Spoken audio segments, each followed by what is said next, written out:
In the peaceful village of Okuta, life moved slowly, and the sun always rose over the green hills with gentle light. Among the villagers lived a young man named Tund. He was strong, hardworking, and well-liked by everyone. But what made him happiest was a young woman named Amina. She was known for her calm spirit and her kind smile. Her voice was soft, yet it carried warmth wherever she went. Tund loved her deeply, more than words could ever say. Every evening they met under the tall baobab tree near the river. They talked about dreams, family, and the future they wanted to build together. Tund promised to build her a home filled with laughter, while Amina said she would fill it with love and care. When their families agreed to their marriage, the village rejoiced. People danced, drums echoed, and children ran through the streets singing songs of celebration. But on the morning before the wedding, as Tund walked to the market to buy gifts, he met an old traveler sitting by the roadside. The man had a long white beard and eyes that seemed to see beyond what was in front of him. "Good morning, old father," Tund greeted, bowing slightly out of respect. The traveler smiled but did not answer right away. He looked at Tund for a long moment before saying, "Young man, you are walking into a journey that is more than a marriage. You are marrying into a tribe that values truth more than gold. Those who come to them with pure hearts find peace, but those who carry doubt or pride find pain." Tund frowned slightly. "What do you mean, old father? I love Amina truly. My heart is pure." The traveler nodded slowly. "Love is tested not by words but by storms. Remember this, if your heart ever hides fear or pride, your joy will fade." Before Tund could say anything more, a group of villagers passed by, and when he turned back, the old man was gone. It was as if he had vanished into thin air. Tund looked around, confused. He asked the villagers if they had seen the man, but no one had. He shook his head and laughed to himself. Perhaps he was only a mad wanderer, he thought. What can an old man know about love? That evening, when he told Amina about the traveler, she listened quietly. Her eyes grew soft, but she said nothing. Instead, she reached out and held his hand. "Sometimes," she whispered, "wisdom comes from strange places. Maybe he saw something we do not." Tund smiled and brushed it off. "Do not worry, my love. Our hearts are strong. Nothing can break them." The wedding day came, and the village came alive with music and color. Women wore bright cloths of red and yellow, men beat drums that echoed through the hills, and the smell of roasted meat filled the air. Amina looked radiant in her white wrapper and beaded jewelry. Tund could hardly believe she was real. As they stood before the elders to exchange their vows, a cool wind swept through the crowd, making the palm leaves dance. Some elders nodded to each other, whispering that the spirits had come to bless the union. But far in the distance, a shadow moved through the trees, the same old traveler watching quietly. He smiled faintly and murmured, "Let us see if love will stand when the heart is tested." That night, after the wedding feast, when the music had faded and the guests had gone, Tund sat beside Amina under the moonlight. She looked peaceful, her head resting on his shoulder. "Are you happy?" he asked softly. "I am," she said. "But remember, my husband, love must be cared for like a garden. If you let weeds of pride or fear grow, they will choke it." Tund laughed gently. "You sound like the old traveler now." "Maybe he was right," she said quietly, her eyes on the moon. Tund looked at her for a long moment, then kissed her forehead. He believed their love was unbreakable, stronger than any warning.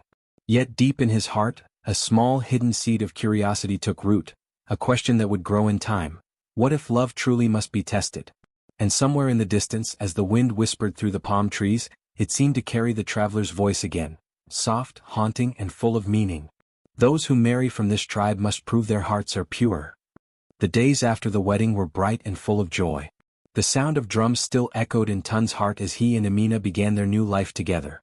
The elders had blessed them, their families had danced, and everyone in the village had spoken of their love as pure and strong. But when the last song faded and the guests returned home, Amina's family called Tund aside. Her father, a quiet man with deep eyes, held a small wooden box in his hands. It was carved with strange symbols that shimmered faintly in the sunlight. "My son," he said softly, "this box holds a lesson for every marriage. You must never open it unless your love is truly tested." Tund frowned, confused. "What is inside?" he asked. The old man smiled gently. "You will only understand when the time comes. But remember, what you carry in your heart is stronger than anything inside this box." Tund promised to keep it safe, thinking it was only a family tradition, nothing more. He placed it on a small shelf in their home, beside Amina's wedding beads. At first their life was peaceful. Amina filled their house with laughter. She cooked, sang and helped the neighbors. The villagers would smile and say, "Tund has truly found a good wife." But as the months passed, things began to change. The rains came late that year and Tund's farm struggled. The yams that once grew fat and healthy now came out thin and dry. His goats grew weak and one morning he found his best cow lying still. He tried to stay calm but whispers soon began to spread. When he went to the market, people looked at him differently. Some women whispered behind his back, "Ever since he married that girl from another tribe, his luck has died." Others nodded and said, "Her people are strange. They do not marry outside for a reason." At first, Tund ignored them but the words stuck in his heart. When he came home each evening, tired and angry, Amina would greet him with her usual smile, yet something inside him had begun to change. One evening he came in from the fields, his clothes dusty and his face hard. "Amina," he said sharply, "what did your family give me in that box? Since the day it entered this house, nothing has gone right." Amina looked at him, hurt but calm. "It is only a symbol, Tund," she said softly. "It has no power unless you give it meaning." But her calmness only made his frustration grow. He turned to look at the small wooden box on the shelf. It seemed ordinary, yet it drew his eyes every time he entered the room. At night, when Amina slept, he would lie awake, staring at it in the moonlight. He could almost hear a whisper inside like something calling his name. "Maybe," he thought, "there is something inside that can change my fortune." The next day he went to his friend Bala, who was known for his bold words and sharp tongue. Bala listened quietly then said, "Brother, if your wife's family gave you that box, maybe it carries a curse. Women from other tribes are not always what they seem." Tund frowned but said nothing. Bala's words sank deep into his heart. When he returned home, Amina was sitting by the fire, singing softly. Her voice floated through the air like a calm breeze, but instead of peace, it made him uneasy. He sat down looking at her. "Amina," he asked suddenly, "what if I opened the box?" She looked up quickly, fear in her eyes. "Do not open it," she said firmly. "It is not a box for curiosity. It is a box of truth, and truth only comes when love is ready." Her words puzzled him. He turned away pretending not to care but that night he could not sleep again.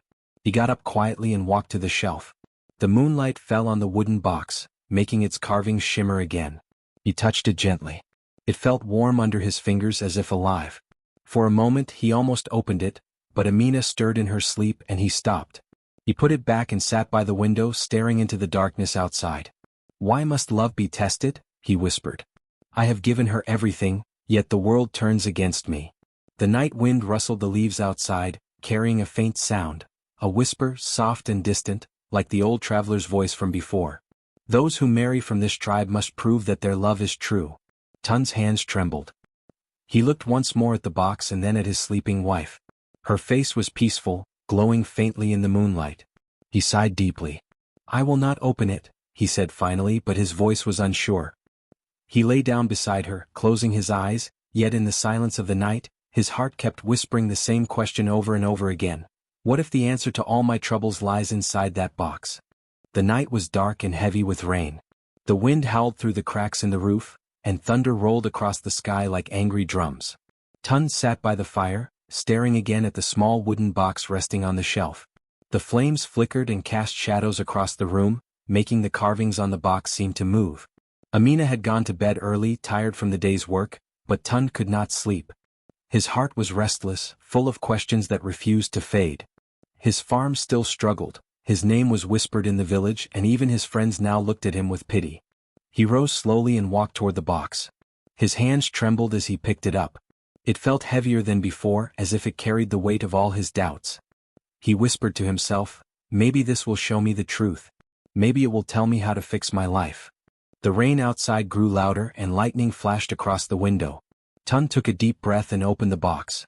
For a moment he saw nothing, only darkness. Then something inside shimmered faintly. He reached in and pulled out a small cracked mirror. He frowned. "Just a mirror?" he said quietly. But when he looked into it, his heart skipped a beat. He did not see his reflection. He saw himself shouting at Amina, accusing her, doubting her. He saw his own face twisted with anger, greed, and pride. He saw how his jealousy had turned his love cold, how his fear had poisoned his heart. The images came quickly like flashes of memory, every time he had distrusted her, every cruel word he had spoken, every night he had stared at the box thinking it was her fault. Tund's breath caught in his throat. "What is this?" he whispered. Just then the door opened softly and Amina appeared, holding a small lamp. Her eyes widened when she saw the open box and the mirror in his hands. "Tund," she said softly, her voice trembling. "You opened it." He turned to her, confused and ashamed. "It's just a mirror," he said, though his voice shook. "It shows terrible things." Amina nodded slowly, her eyes full of sadness. "That is not a mirror for the face," she said quietly. "It is a mirror for the soul. It shows what hides inside a person's heart." Tun looked down again. The images still moved in the glass, his anger, his suspicion, his selfishness. He wanted to look away but he couldn't. The truth stared back at him, cold and clear. "I didn't mean to," he began, but his voice broke. Amina stepped closer, her tone gentle but firm. "The box was not a curse, Tund. It was a test. My people believe that true love must face itself, that two hearts can only grow together when both are honest." Tund lowered the mirror slowly, his hands trembling. "So this is what I truly am?" She nodded sadly. "When you stopped trusting me, you stopped loving me. The box only showed what your heart had already become." He felt a deep ache rise in his chest. His knees grew weak and he sat down heavily. "I thought you brought me bad luck," he whispered. "I thought you were the reason everything went wrong." Amina knelt beside him, her eyes shining with tears. "I tried to tell you, love cannot live where there is fear. You did not fail because of me, Tund. You failed because you let doubt grow stronger than trust." He covered his face with his hands. "I was a fool," he said softly. "The traveler warned me, he said my heart would be tested." Amina touched his shoulder gently. "Now you understand what he meant. Love is not only about joy, it is about truth. And truth can hurt before it heals." Outside, the storm began to calm. The thunder faded into the distance, and the sound of rain softened into a steady rhythm. Tund looked again at the mirror. The cracks in the glass now seemed to form a pattern, like the branches of a tree reaching toward the light. For the first time he saw not just his flaws but the chance to change. He placed the mirror carefully back into the box and closed it. "I have seen enough," he said quietly. "The test was never about the box, it was about me." Amina gave a small nod. "Then let your heart heal. The box showed what was broken, now it is your choice to mend it." Tun turned toward her, his voice barely above a whisper. "Will you forgive me?" She smiled sadly. "Forgiveness is the first seed of trust. If you are ready to water it, it will grow again." He reached for her hand and for a long moment, they sat together in silence, listening to the rain. The firelight danced gently across the room, and though the mirror was hidden once more, its truth lingered in Tun's heart, a quiet reminder that love, when tested, reveals not the other person's faults but one's own. As dawn slowly broke outside, Tun felt a new kind of peace begin to form inside him. It was fragile like the first light after a storm, but it was real. The morning sun rose over the hills of Okuta, painting the sky in soft shades of gold and orange. Tund walked down the dusty road with a small bag on his back and a heavy heart inside his chest. He had decided to leave the village, not to escape his shame but to find himself again. He wandered from one town to another, taking any work he could find. Sometimes he helped farmers in their fields, other times he carried water for strangers or repaired fences. He never stayed long in one place. Each person he met seemed to teach him something small. A word of wisdom, a story, a truth about kindness or patience. In the evenings he would sit under trees and think of Amina. Her gentle eyes, her calm voice, the way she had spoken about love, it all echoed in his mind. He had opened the box and seen the darkness in himself. Now he wanted to fill that space with light. One day, while working in a distant village, an old man named Baba Sola noticed how quiet Tund was. The old man said, "Young man, you carry sadness in your eyes. What troubles your heart?" Tund sighed and told him everything, about the box, the mirror, and how he had lost the trust of the woman he loved. Baba Sola listened carefully and nodded. "Ah," he said, "so you opened the box of truth? That is a hard test but not the end. You see, the heart is like soil. When pride and fear grow there, no good seed can take root. But if you pull those weeds and water it with honesty, love will grow again." Those words stayed with Tund. From that day he began to live differently. He woke early to help others without being asked. He gave part of his wages to widows and orphans. When he saw quarrels, he spoke gently to calm people down. Over time he found peace. His hands became rough from work, but his heart became soft with understanding. The people around him respected him, not for wealth or power but for his humility. Years passed quietly. Then one morning Tund woke up with a deep feeling inside him. It was time to return home. He walked for days along familiar roads until he reached Okuta again. The village had not changed much. The same market women called out prices, the same children played near the river. But to Tund, everything looked new, brighter, kinder, softer. He went straight to Amina's home.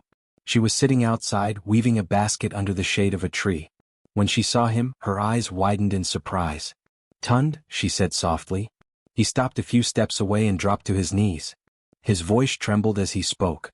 "Amina, I have come to say what I should have said long ago. I was blind with pride and fear. I did not trust the love we had. I thought I could protect it by control, but I only broke it. Now I see that love cannot live beside fear. It grows only where there is trust." Amina looked at him for a long moment. The wind moved gently through the trees, carrying the sound of birds. Then she smiled, not out of pity but with warmth. "Then your heart has learned what our tribe has always known," she said softly. "Love is not proved by promises but by peace. You went away with doubt, and you have returned with truth." Tund lowered his head. "I do not ask for anything. I only wish to thank you, for being the mirror that showed me who I was." Amina put aside her basket and rose slowly. She walked toward him and placed her hand on his shoulder. "Stand, Tund. A heart that learns is never truly lost." He stood, tears shining in his eyes. For the first time in years he felt light, as if the weight he carried had finally lifted. The sun began to set, filling the sky with soft red light. They walked together toward the fields that had once been his. The land was greener now, full of crops that grew strong and tall. As they stood there, Amina said, "Do you see the difference?" Tund nodded. "Yes. Before, I only wanted the land to feed me. Now I see that the land grows best when cared for, just like love." She smiled. "Then you understand the lesson of the heart." They stood in silence, watching the wind move through the tall grass. The villagers who saw them together again whispered among themselves, not in gossip but in quiet respect. They said, "Tund has changed. His eyes are calm like the river after rain." And it was true. Tund had returned not as the man who had once doubted, but as one who had learned that the greatest strength is gentleness, and the truest wealth is peace within. From that day he helped Amina in her work. They rebuilt trust slowly with patience and care. It was not the wild, burning love of youth but something steadier, a warmth that lasted through time. When the elders of the tribe heard their story, they told it to the young ones as a lesson. That love must be planted in truth, watered with trust and guarded from fear. And in the quiet evenings, when the sun dipped behind the hills, Tund would sit beside Amina, listening to the wind, feeling grateful for the journey that had taught him the simple wisdom of the heart. Years passed in the peaceful village of Okuta. The fields grew rich with harvest, the rivers ran clear, and the people lived in harmony. In a small house near the hill, Tund and Amina lived quietly, their days full of laughter, hard work, and calm joy. They had grown old together, but their bond only became stronger with time. People from other villages often came to visit them, hoping to hear their story. Young couples sat under the big mango tree outside their home while Tund and Amina spoke about love and truth. Tund would smile gently and begin, "When I was young I thought love was easy. I thought it was just about beauty and happiness. But I learned that love must be tested, not by hardship but by honesty." Amina would nod and add softly, "Before you marry from any tribe, learn the language of the heart, respect, truth, and patience. These are the words every love must speak." The young ones listened carefully. Some took notes, while others just watched the couple and saw how gently they looked at each other, with peace not pride. One day, a group of travelers came from far away, saying they had heard of the wise couple from Okuta. They wanted to know the secret of their long and happy marriage. Amina smiled and said, "There is no secret. We simply stopped hiding from each other. When truth lives in a home, joy will not leave it." Tund looked at the travelers and said, "It's not the tribe that breaks love, it's the secrets we keep from it." Those words spread across villages and towns. Elders began to repeat them during wedding ceremonies, and they became a saying known to all. Parents told their children, "Remember the story of Tund and Amina, the ones who opened the box of truth and found peace." As the years went by, the couple became like grandparents to many. They helped settle quarrels between families, and they guided the young ones who came with broken hearts. They never judged, they simply reminded everyone that love needed light to survive. Sometimes, Amina would walk through the village and see couples arguing. She would gently place her hand on the woman's shoulder and say, "Patience, my daughter. Do not fight in the dark. Bring your love into the light." And Tund, working in the fields, would tell the young men, "Do not let pride rule you. Speak softly to the one you love. Pride kills what kindness can heal." Their lessons touched many lives. The people of Okuta began to live differently, more open, more gentle, more forgiving. Marriages became stronger and families happier. One cool evening, as the sun set behind the hills, Tund and Amina sat outside their home. The air smelled of rain and yam leaves. Tund looked at Amina and said, "Do you remember the old traveler who warned me before our wedding?" She smiled. Yes. His words were true after all. Tund laughed quietly. "Back then I thought he was just an old man with stories. Now I see he gave us the gift of wisdom before we even began." Amina leaned her head on his shoulder. "And we passed it on. That is how love should travel, from one heart to another." They sat in silence as the sky turned dark and the stars appeared. The voices of children echoed in the distance, singing songs that carried their names, songs about the man who learned trust and the woman who taught him truth. When the moon rose high, Tund said softly, "We were not perfect, but we learned to listen." Amina nodded. And that was enough. In the days that followed, their story continued to spread far and wide. From one village to another, people told it beside fires, under trees, and at weddings. Each time it carried the same message, that love is not built on tribe, wealth, or beauty but on truth, patience, and respect. Years later, even after Tund and Amina were gone, their home was kept as a place of peace. Couples would visit it to pray for guidance. On the wall, carved in wood, were the words they had spoken to the world. "Before you marry from any tribe, learn the language of the heart, respect, truth, and patience. It's not the tribe that breaks love, it's the secrets we keep from it." The people of Okuta never forgot them. And for generations to come, their story lived on. A simple story of two hearts that found peace through truth, teaching the world that real love is not about where you come from, but how honest you are with the one who walks beside you.